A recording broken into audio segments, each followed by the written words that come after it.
नमस्कार दोस्तों, मैं हूं आशीष पांडे। मैं स्वागत करता हूं आपका एग्जाम हॉल में। और आज हम करने जाएंगे 12 अगस्त के द हिंदू का कंप्लीट एनालिसिस। तो दोस्तों शुरुआत करते हैं पहली खबर से। दोस्तों, भारत के चंद्रयान के पीछे पीछे अब रशिया की लूना 25 भी लग गई है। और ऐसा कहा जा रहा है कि लूना और चंद्रयान दोनों एक ही दिन चंद्रमा के साउथ पोल पर लैंड करेंगे। तो दोस्तों आइए देखते हैं, एक कंपैरिजन करते हैं लूना और चंद्रयान के बीच में क्या क्या सिमिलैरिटीज है, क्या क्या डिफरेंस है, दोनों कब लैंड करेंगे, कब इनका प्रक्षेपण किया गया था और ये क्या क्या जाके वहां पे करेंगे।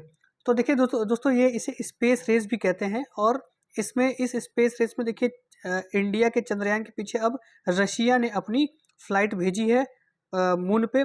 और दोस्तों इस लूना के बारे में बता दें, इसको 67 ईयर्स बाद फिर से लॉन्च किया गया है। सबसे पहला लॉन्च इसका हुआ था जब अमेरिका की अपोलो जो है वो मून पे सक्सेसफुल लैंडिंग कर ली थी। तो उसके जवाब में रशिया ने भी अपनी स्पेस फ्लाइट लूना को मून पे भेजा था 1976 में। और वो भी वहाँ पे उसने सफल लैंडिंग की थी। उसके बाद रशिया अब लूना को स्पेस में भेज रही है। तो जरा इनके बीच में जो हम सिमिलैरिटीज़ हैं, डिससिमिलैरिटीज़ है, वो देख लेते हैं। और देखिए थोड़ी सी इसके बारे में जानकारी लेते हैं। देखिए अब जो ये अगस्त 23 को लूना जो है वहाँ पे लॉन्च, मतलब वहाँ पे स्पेस जो मून का सरफेस है उस पर लैंड करेगी। और इसको रशिया के वोस्टोंची स्पेस फोर्स से लॉन्च किया गया है 11 अगस्त को। और 23 अगस्त को ये लैंड करेगी। और रशियन स्पेस एजेंसी ये कह रही है, ये सवाल उठा गया कि क्या ऐसा हो सकता है कि हमारा चंद्रयान और लूना स्पेस में क्रैश कर जाए। तो रशिया ने कहा कि इसके कोई चांसेस नहीं है। इनका जो पाथ है वो अलग अलग है, दोनों एक दूसरे को इंटरफेयर नहीं करेंगे। और इनका लैंडिंग साइट भी अलग अलग है, ये दोनों एक दूसरे के लिए डेंजरस नहीं है। और इसने ये भी कहा है कि इसरो से कोई इंटरेक्शन इनका लूना पे नहीं हुआ था। लूना एक अलग प्रोजेक्ट है, इसरो अलग प्रोजेक्ट है। और रशिया कह रही है कि इंडिया से वो इंटरनेशनल साइंटिफिक लूनर स्टेशन, मतलब जैसे इंटरनेशनल स्पेस स्टेशन है वैसे एक इंटरनेशनल साइंटिफिक लूनर स्टेशन बनाने की बात चल रही है। वो चाइना और रशिया मिलकर बनाएंगे। तो उसमें वो इंडियन पार्टिसिपेशन की भी बात कर रहा है। तो अब देख लेते हैं लूना 25 और चंद्रयान के बीच में क्या क्या डिफरेंस है। देखिए भैया, लूना को 11 अगस्त 2023 को लॉन्च किया गया और हमारा जो चंद्रयान है उसको 14 जुलाई को लॉन्च किया गया, लगभग एक महीने पहले। देखिए दोस्तों ये 5 दिन का मिशन है, मतलब अर्थ से मून पे 5 ही दिन में पहुंच जाएगा और फिर 5 से 7 दिन वहां के मून के चक्कर लगाएगा। इंडिया का जो है दोस्तों वो 42 दिन का मिशन है। अर्थ से मून तक 42 दिन में ये पहुंचेगा। पहले ये अर्थ के चक्कर काटा है, फिर ये मून पे गया है, अब ये मून के चक्कर काट के फिर लैंडिंग करेगा। देखिए लूना में दोस्तों रोवर नहीं है, मतलब रोवर मतलब कि जो चलता है मून के सरफेस पे जो मशीन चलेगी उसको रोवर कहते हैं, वो लूना में नहीं है। लेकिन हमारे यहाँ लैंडर और रोवर दोनों है। लैंडर से रोवर निकल के रोवर थोड़ी देर तक इस मून के सरफेस पे वॉक करेगा। दोनों दोस्तों साउथ पोल पे लैंड करेंगे। साउथ पोल पे क्यों लैंड करेंगे? क्योंकि साउथ पोल ही एक ऐसा एरिया है मून का जो अभी तक अनएक्सप्लोर्ड है। और ऐसा कहा जा रहा है कि यहाँ पे वाटर के भी कुछ ट्रेसेस मिले हैं। अब रेस तो ऐसे लगी है कि जहाँ यहाँ से पानी खोद के सीधे अर्थ पे लाया जाएगा, लेकिन ठीक है, ये बहुत ही इंपॉर्टेंट डिस्कवरी होगी अगर यहाँ पे पानी मिल जाता है तो। और दोस्तों इसको लॉन्च किया गया है रशिया के वोस्टोंची स्पेस स्टेशन से। और हमारा जो चंद्रयान है वो श्रीहरिकोटा से लॉन्च किया गया है। इसका लॉन्चिंग डेट दोस्तों जैसे कि मैंने बताया 23 अगस्त को था। और दोस्तों यहाँ गलती से मैंने इसका लैंडिंग डेट दोस्तों 23 अगस्त को है। और हमारे चंद्रयान का भी डेट जो है 23 अगस्त को है। हालांकि दोस्तों इस पर अभी संशय है, क्योंकि हमारा 23 अगस्त तो फिक्स है, लेकिन ये लोगों का 23 अगस्त अभी फिक्स नहीं है। ये अभी मैन्यूवरिंग करेंगे, उसके बाद ये डिसाइड करेंगे कि भैया 23 अगस्त को ही लॉन्च करना है कि किसी और डेट को। दोस्तों लूना 25 का वेट है 800 किलोग्राम और हमारे चंद्रयान का जो वेट है वो है 1752 किलोग्राम। और जो लूना की लॉन्च व्हीकल है वो है सोयूज रॉकेट और हमारी है GSLV मार्क 3, जिसको हम LMV-3 भी कहते हैं। तो ये दोस्तों एक मोटा मोटी डिफरेंस लूना 25 और चंद्रयान 3 में है। हालांकि चंद्रयान 3 के समय इसको भी लॉन्च किया जा रहा है, तो लोगों ने सवाल उठाया कि भैया इंडिया का लॉन्च हो जाने देते, पहुंच जाने देते, तब आप पहुंचते। आप तो एक बार पहुंच चुके हैं। लेकिन फिर भी रशिया ने कहा है कि इससे इंडिया के जो स्पेस प्रोग्राम्स हैं उस पर कोई असर नहीं होगा। और रशिया फ्यूचर में इंडिया के स्पेस प्रोग्राम्स का यूज़ करके अपने सैटेलाइट्स को स्पेस में ले जाना चाहती है, क्योंकि इंडिया के जो लॉन्चेस होते हैं वो बहुत सस्ते होते हैं as compare to international launches. तो ये बात रशिया ने कही है और रशिया इंडिया को फ्रेंड मानती है, कहती है भैया कोई दिक्कत नहीं, हमने भी छोड़ दिया, कोई समस्या नहीं है, वो अपनी जगह जाएगी, हम अपनी जगह जाएंगे, कोई किसी को इंटरफियर नहीं करेगा, इसका ध्यान हमने पूरा रखा हुआ है। तो ये दोस्तों था लूना और चंद्रयान में डिफरेंस। मैं होप करता हूँ कि आपको समझ में आया होगा और अच्छा भी लगा होगा। चलिए दोस्तों, अब देखिए दोस्तों, एक बहुत ही गुस्से वाली खबर है। गुस्से वाली खबर ये है कि चाइना इंडिया को हर जगह अपोज करता रहता है, चाहे वो G2 का प्लेटफॉर्म हो, यूएनएससी का रेजोल्यूशन हो, या G2 का लोगो हो। G2 का लोगो में वासुदेव कुटुंबकम को लेके चाइना ने आपत्ति जताई है, और चाइना ने कहा है कि ये जो लोगो में संस्कृत टर्म का यूज किया गया है उससे उसको ऑब्जेक्शन है, क्योंकि संस्कृत जो है यूएन का ऑफिशियल लैंग्वेज नहीं है। तो यूएन का ऑफिशियल लैंग्वेज क्या क्या है दोस्तों? 6 ऑफिशियल लैंग्वेज है यूएन की, जिसमें Arabic, Chinese, English, French, Russian और स्पेनिश है।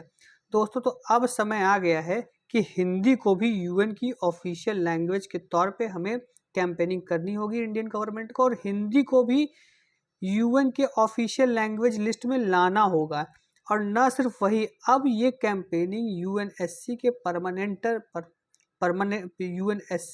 परमानेंट मेंबरशिप तक भी जानी चाहिए। देखिए दोस्तों, हमारा देश कोशिश कर रहा है कि यूएनएससी में इंडिया को परमानेंट मेंबरशिप मिल जाए। न सिर्फ इंडिया को, और भी जो रीजनल ऑर्गेनाइजेशन है जैसे अफ्रीकन यूनियन हो गया, ब्राज़ील हो गया, इस सारे कंट्री को भी इसमें परमानेंट मेंबरशिप मिलनी चाहिए। लेकिन चाइना हर जगह रोड़े अटका रहा है। दोस्तों, जो G20 का कम्यून है, ऑफिशियल कम्यून है, ऑफिशियल डॉक्यूमेंट्स को रिलीज होना है, उसमें बहुत सारे हिकअप्स हैं, बहुत सारे ग्लिचेस हैं, और उसमें रशिया ने यूक्रेन पे जो रशिया के अगेंस्ट टर्म यूज़ किए गए हैं उसका अपोजिशन किया है।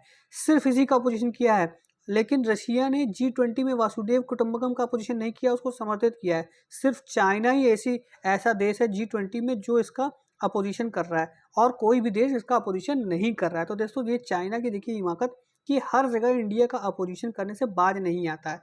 इंडिया को भी अब इस तरह की बुलिंग पॉलिसी अपनानी चाहिए। देखिए हाल ही में इंडिया चाइना को वहाँ चोट पहुँचा रहा है जहाँ सबसे ज़्यादा चोट उसको लगती है। जैसे ट्रेड में इंडिया ने अभी जो चाइना में लैपटॉप्स, मोबाइल्स और टैब्स असेंबल होते हैं, जैसे जैसे HP के हो गया, एप्पल का हो गया, उसकी एंट्री पे रेगुलेशन लगा दिया है, क्योंकि इसकी डंपिंग इंडिया में हो रही थी। आप ही देख रहे होंगे कि जब भी आप किसी दुकान पे जाते हैं, आपको चाइनीज़ मोबाइल के 5 वैरायटी मिल जाएंगे, इंडिया का 1 मिलेगा या फिर 1 भी नहीं मिलेगा। और माइक्रो मैक्स तो गायब ही हो गए हैं मार्केट से। तो ये देख सकते हैं इतनी ज़्यादा डंपिंग हो रही है, तो इस पे इंडिया ने अब रेगुलेशन लगाया है कि इसकी जो डंपिंग है इंडिया में बंद हो जाए। इससे चाइना बौखलाया हुआ है। हाल ही में चाइना के 5G कंपनी को भी इंडिया ने लाइसेंस देने से मना कर दिया, जिससे कि चाइना और नाराज हो गया। देखिए, चाइना का ट्रेड इंडिया से बहुत ज़्यादा, ट्रेड डेफिसिट जो है वो चाइना के फेवर में डिसप्रोपोर्शनेटली हाई है दोस्तों। तो चाइना को अगर हम लोग कहीं भी ट्रेड में रोकते हैं तो उससे चाइना को झटका लगता है, और चाइना हर मंच पे इंडिया को अपोज करना चाहता है, चाहे यूएनएससी में पाकिस्तानी टेररिस्ट को ब्लॉक करने की बात हो, चाहे G2 में वासुदेव कुटुंबकम को का अपोजिशन करने की ब्लॉक हो। तो इस पे इंडिया ने बोला कि भैया वासुदेव कुटुंबकम को आप ब्लॉक तो कर रहे हैं, लेकिन हम जो ऑफिशियल डॉक्यूमेंट्स हैं वो इंग्लिश में हैं, और उसमें हमने लिखा है 1 अर्थ 1 फैमिली 1 फ्यूचर। वसुदेव कुटुंबकम का कहीं जिक्र उसमें हमने नहीं किया है। और दोस्तों, इसके अलावा यूएन के इंटरनेशनल ईयर ऑफ मिलेट्स, जिसको हमारे प्रधानमंत्री मोदी जी के आह्वान पे, जिसको 23 में, सॉरी, प्रधानमंत्री मोदी जी के आह्वान पे 2023 को international year of millets UN ने डिक्लेयर किया था। उसका जो थीम था लाइफस्टाइल फॉर एनवायरनमेंट, इसको भी चाइना ने अपोज किया है। क्यों अपोज किया? क्योंकि वो इंडिया के द्वारा दिया गया है और वो हिंदी में था। इस वजह से चाइना ने कहा कि ये ऑफिशियल लैंग्वेज नहीं है, इसे हमें अपोज करना है। तो दोस्तों, इन सब चीज़ों से ये लगता है कि चाइनीज़ इंडिया के हर एक एक्टिविटी से ऑब्सेस्ड है, और वो छोटी से छोटी चीज़ों पे भी इंडिया को बर्दाश्त नहीं कर पाता है और उसका अपोजिशन जहाँ तहाँ करना चालू कर देता है। तो दोस्तों, अब ये समय आ गया है कि इंडिया को भी बहुत ही विशेषली, बहुत ही आदर्शन से अपना केस यूएन में रखना चाहिए, और ऑफिशियल लैंग्वेज हो, चाहे परमानेंट मेंबरशिप हो, चाहे और कोई भी फॉर्म हो, इंडिया को अब अपने मेंबरशिप के लिए इन बॉडीज़ को सीरियसली कंसिडर करवाना चाहिए और चाइना जैसी कंट्रीज़ को हाशिए पे ले जाने की कोशिश करनी चाहिए। वो तभी होगा जब इंडिया मिलिटरली और इकोनॉमिकली दोनों ही तौर पे चाइना से मजबूत बन के उभरेगा, जिसकी शुरुआत हो चुकी है। चलिए दोस्तों, अब अगली खबर पे आते हैं। देखिए, केंद्र सरकार ने बहुत सारे जो ब्रिटिश एरा के क्रिमिनल लॉज हैं उनको ओवरहॉल करने की बात कही है। एक बिल ऐसा ले आया है लोकसभा में। कौन कौन सी दोस्तों ये बिल हैं, ये देख लेते हैं हम। देखिए दोस्तों, हमारे जो यूनियन मिनिस्टर हैं अमित शाह, उन्होंने 3 बिल इंट्रोड्यूस किए हैं लोकसभा में, जो कि ब्रिटिश एरा के Indian penal code, the Indian evidence act और कोड ऑफ क्रिमिनल प्रोसीजर, इसको रिप्लेस करेंगे। इन बिल्स का नाम है भारतीय न्याय संहिता बिल 2023। और इसमें कुछ कुछ चेंजेस जो किए गए हैं वो आपको मैं बता दूं। इसमें मॉब लिंचिंग के लिए जो मैक्सिमम सेंटेंस है वो कैपिटल पनिशमेंट यानी फांसी की सजा रखी गई है। अगर कोई व्यक्ति किसी महिला से सेक्सुअल इंटरकोर्स करता है इस बिना पे कि वह उसे शादी करेगा, फॉल्स प्रॉमिस ऑफ मैरिज, तो उसको 10 साल तक की इम्प्रिजनमेंट हो सकती है। लेकिन यही बिल ये भी कहता है कि अगर कोई व्यक्ति किसी महिला या अपनी वाइफ के साथ सेक्सुअल इंटरकोर्स करता है तो उसे रेप नहीं माना जाएगा, बल्कि आपने न्यूज़ में सुना होगा कि मैरिटल रेप को लेके एनजीओज और सिविल सोसाइटी काफ़ी बढ़ चढ़कर कोर्ट में केसेस कर रहे हैं, पीआईएल दाखिल कर रहे हैं और चाह रहे हैं कि उसको क्रिमिनलाइज कर दिया जाए। लेकिन इसके लिए अब बिल आ गया है कि भैया अगर वाइफ से कोई सेक्सुअल इंटरकोर्स करता है तो उसको किसी भी हाल में रेप नहीं माना जाएगा। एक सेडेशन में भी कुछ सेक्शन है जिनको हटाया गया है। और अब पहली बार बिल जो है टेररिज्म को और सेपरेटिज्म को, आर्म रिबेलियन अगेंस्ट गवर्नमेंट को, challenging the sovereignty of country, इन सब चीज़ों को एक्सप्लिसिटली डिफाइन कर रहा है। ये सब चीज़ें पहले डिफाइन थी लेकिन अलग अलग जगह पे, लेकिन अब इन सब चीज़ों को एक जगह पे लाके डिफाइन किया जा रहा है। कहाँ? भारतीय न्याय संहिता बिल में।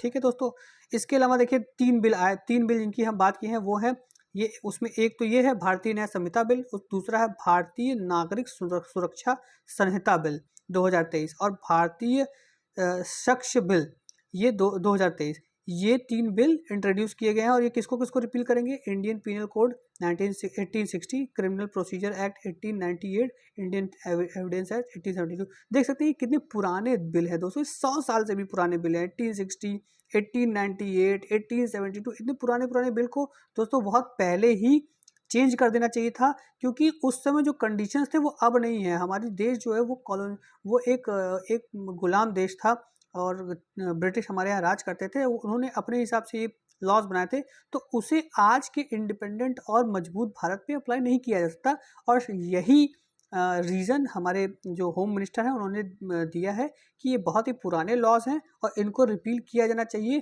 ताकि वो जो कंटेम्प्रेरी नीड्स हैं देश के उनको फुलफिल कर सके। इसके साथ साथ इसमें एक और प्रावधान है कि जो चार्जशीट फाइल करने का समय अवधि है वो अब 180 दिन होगा। दोस्तों, आपने बहुत केसेस में देखा है कि पुलिस अनलिमिटेड टाइम लेती है चार्जशीट फाइल करने में। किसी किसी केस में 30 से 5 से 7 साल तक चार्जशीट फाइल होती ही नहीं है, अगर वो हाई प्रोफाइल केस है तो अब इसका जो समय अवधि है वो 180 दिन कर दिया गया है इस बिल द्वारा। तो ये दोस्तों इस बिल का एक समरी था जो आप पीडीएफ में भी देख सकते हैं। देखिए दोस्तों, अब हम कावेरी वाटर डिस्प्यूट की बात करते हैं। तमिलनाडु जो है वो कर्नाटका से नाराज हो गया है और वो कावेरी का जो मुद्दा है वो सुप्रीम कोर्ट में ले जाएगा। दोनों जगह हालांकि दोस्तों बीजेपी की अपोजिशन गवर्नमेंट है, यहाँ डीएमके है और यहाँ पे कौन है दोस्तों? यहाँ पे कांग्रेस है। ठीक है, तो दोनों अब कावेरी मुद्दे पे आपस में भिड़ गए हैं और अब वो सुप्रीम कोर्ट में मामला ले जाने की बात कर रहे हैं। मामला क्या है दोस्तों, ये बता देते हैं आपको। देखिए, कर्नाटका जो है वो तमिलनाडु से कावेरी नदी का वाटर शेयर करने से मना कर रहा है। और ये कहाँ इसने मना किया? कावेरी वाटर मैनेजमेंट अथॉरिटी की जो मीटिंग हुई थी न्यू दिल्ली में, उसमें। अब कावेरी वाटर मैनेजमेंट अथॉरिटी क्या है? देखिए दोस्तों, सेक्शन 4 जो है inter state river water dispute act 1956, उसने कावेरी वाटर डिस्प्यूट ट्राइब्यूनल 1990 में बनाया था। और वो क्यों बनाया था कि अगर कावेरी वाटर पे कोई डिस्प्यूट्स होता है जो ड्रेनेज बेसिन्स के स्टेट्स हैं जैसे कर्नाटका, केरला, तमिलनाडु और पौंडीचेरी, तो उनके बीच में ये ट्राइब्यूनल हियरिंग करे और कुछ मतलब एक बाइंडिंग आपको कोई वर्डिक्ट दे जिसपे ये सब एग्रीड हो, जिसपे ये सब स्टेट्स को वो वर्डिक्ट पानी शेयरिंग को लेके मानना पड़े।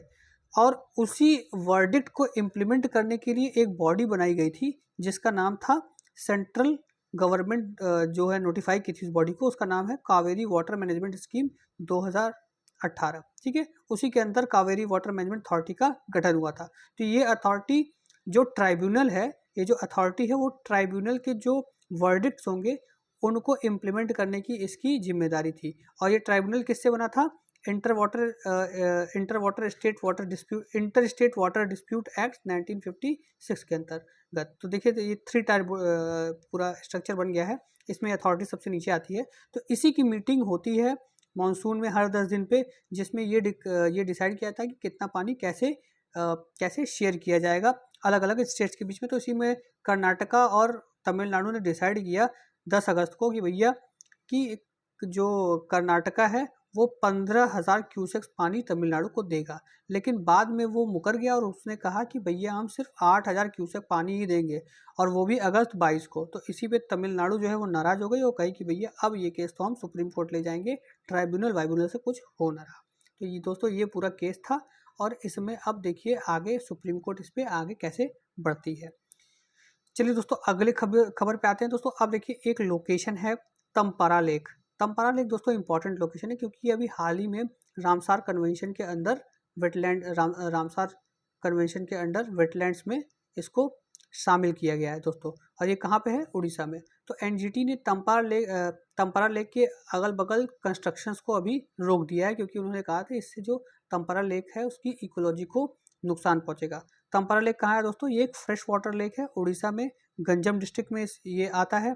और ये बहुत ही इम्पॉर्टेंट और वल्नरेबल स्पीशीज़ को ये हैबिटेट प्रोवाइड करता है, जैसे कि सिप्रिनिस कैप्रियो, कॉमन पॉर्चेट, रिवर टर्न। तो ये जो स्पीशीज़ हैं वो बहुत ही वल्नरेबल स्पीशीज़ हैं, वो एक्सटिंक्शन के कगार पे हैं और इनको ये हैबिटेट प्रोवाइड करता है। तो इसीलिए एनजीटी ने कहा है कि इसकी इकोलॉजी से नहीं खेलना है आपको, और इसको आपको फुल प्रोटेक्शन देना है। और रामसार कन्वेंशन के अंदर जो भी चीज़ें इस वेटलैंड को कंजर्व करने के लिए जो भी स्टेप्स लिए जाने हैं वो गवर्नमेंट को लेना है, और कंस्ट्रक्शन तो बिल्कुल नहीं करना है।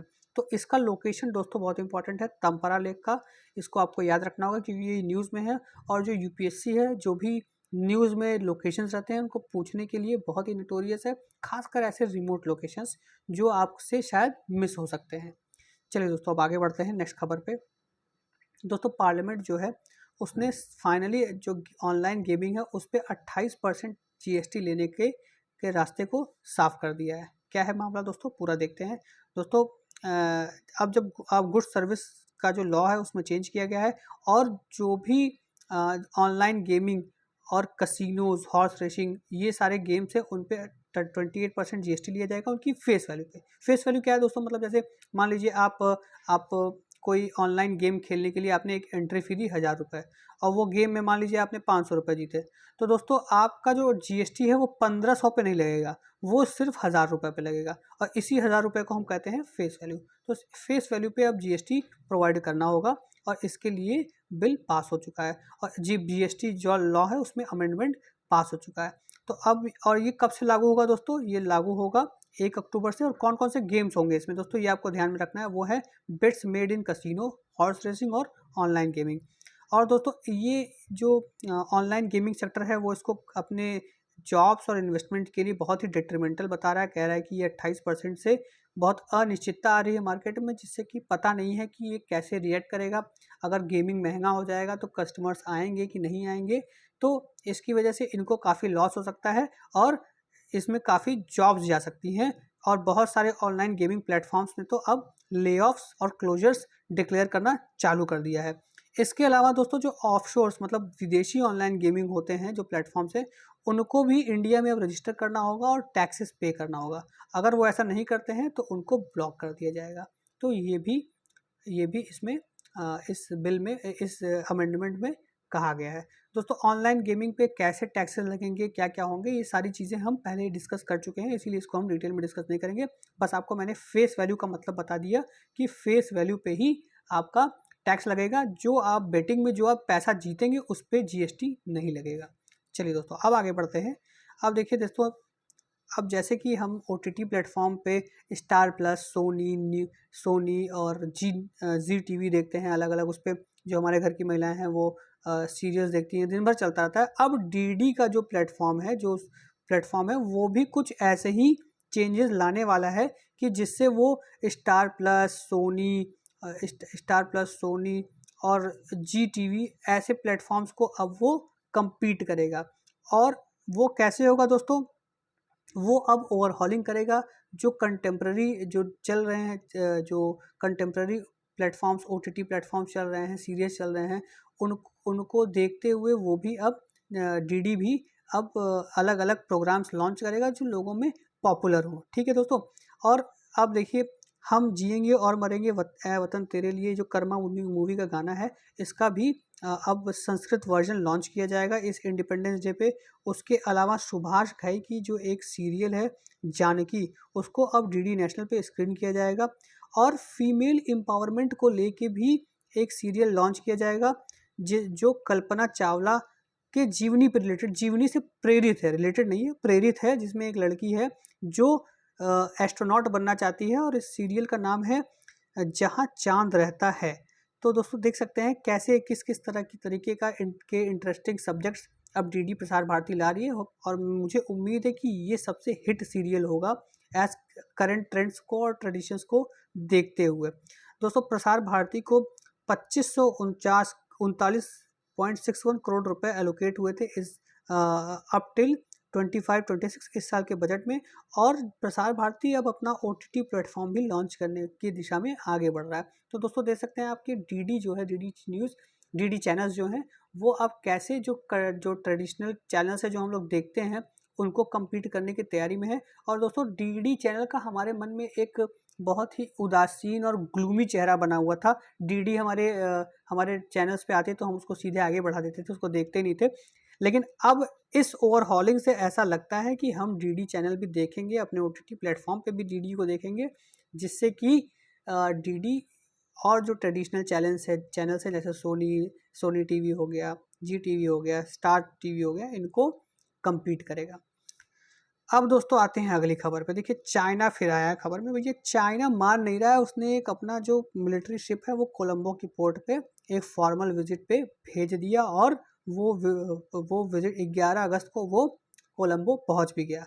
हालांकि इंडिया ने इस पर कोई आपत्ति जताई नहीं है, लेकिन इससे जो श्रीलंका है वो एक तरह की डिप्लोमेटिक टाइट रोप पे आ गया है। अब देखिए ये चाइनीज है वॉरशिप है, इसका नाम है हाई यांग 24 हो, और ये 10 अगस्त को कोलंबो में आया था और 12 अगस्त तक पोर्ट करेगा। और देखिए दोस्तों, थोड़ा डिप्लोमेटिक टेंशन तो इससे दिल्ली और कोलंबो के बीच में हो ही जाएगा, लेकिन कोलंबो मतलब श्रीलंका कह रही है कि दिल्ली जो है, इंडिया जो है अवेयर है और उसने कोई भी कंसर्न नहीं रेज किया है। और पिछले साल दोस्तों पिछले साल 16 अक्टूबर 2022 को चाइना की एक सैटेलाइट ट्रैकिंग वेसल युआंग वैंग 5 कोलंबो और श्रीलंका में आ गई थी, जिससे जिससे यूएस और इंडिया ने कड़ी आपत्ति जताई थी, जिससे कि श्रीलंका प्रेशर में थोड़ा आ गया था। और उसके बाद उसने चाइनीज़ वेसल्स को इस एरिया में आने से मना किया था। लेकिन फिर से एक बार चाइनीज़ वेसल्स इंडिया कोलंबो में आई है, जो कि एक इंडिया के लिए सिक्योरिटी कंसर्न तो देखिए दोस्तों है ही। और दोस्तों आपको ये भी पता होगा कि श्रीलंका फाइनेंशियल क्राइसिस से जूझ रही कंट्री है, डिफ़ॉल्ट कर चुकी है, और ऐसे में इंडिया ने श्रीलंका का बहुत हेल्प किया। इंडिया और जापान जैसी कंट्री श्रीलंका के हेल्प के लिए आ रहे हैं, और चाइना जैसी कंट्रीज जो हैं वो कर्जे के बोझ में श्रीलंका जैसी कंट्रीज़ को दबाए जा रहे हैं। तो हो सकता है इसी बोझ तले चाइना की वेसल्स को उसने आने की इजाज़त दी हो, लेकिन अब वहाँ के जो प्रेसिडेंट है वो कह रहे हैं कि अब हम एक ऐसा लॉ लाएंगे उस लॉ के अंतर्गत ही जो भी फॉरेन वेसल्स होंगी वो कंट्री में आएंगी, नहीं तो उस लॉ का अगर ब्रीच होगा तो उस कंट्री का फॉरेन वेसल्स को अलाउ नहीं किया जाएगा। हालांकि दोस्तों चाइनीज़ की कोई भी मूवमेंट अगर श्रीलंका में होती है, और चाहे वो सिविलियन हो चाहे वो मिलिट्री हो, तो इंडिया के लिए वो एक घंटी, खतरे की घंटी है, जिसको इंडिया को हाथों हाथ और सीरियसली लेना चाहिए और श्रीलंका पे प्रेशर बनाना चाहिए कि भैया ऐसे कंडीशन में जो आर्थिक सहायता है वो हम आपको नहीं दे पाएंगे। तो ही श्रीलंका चाइनीज़ वेसल्स को आने से रोकेगा और उन्हें लौटने के लिए कहेगा। हाँ, वो आके रिफ्यूलिंग करके चले जाएँ, वो चलता है, लेकिन वो एट द फर्स्ट इंस्टेंस वो श्रीलंकन वाटर्स में घुस ही क्यों रहे हैं? श्रीलंकन वाटर्स में किसी भी मिलिट्री जहाज को जो कि इंडिया से हॉस्टाइल है, उसको घुसने की इजाज़त नहीं देनी चाहिए, क्योंकि वो इंडिया के सिक्योरिटी पे बाय एंड लार्ज खतरा पैदा करती है। तो दोस्तों, ये था आज का द हिंदू एनालिसिस, ये थे आज के इंपॉर्टेंट खबर। कैसा लगा आपको? अच्छा लगा तो आप हमारे चैनल को लाइक करिए, शेयर करिए और सब्सक्राइब तो भैया ज़रूर कर दीजिए। धन्यवाद दोस्तों। जय हिंद, जय भारत।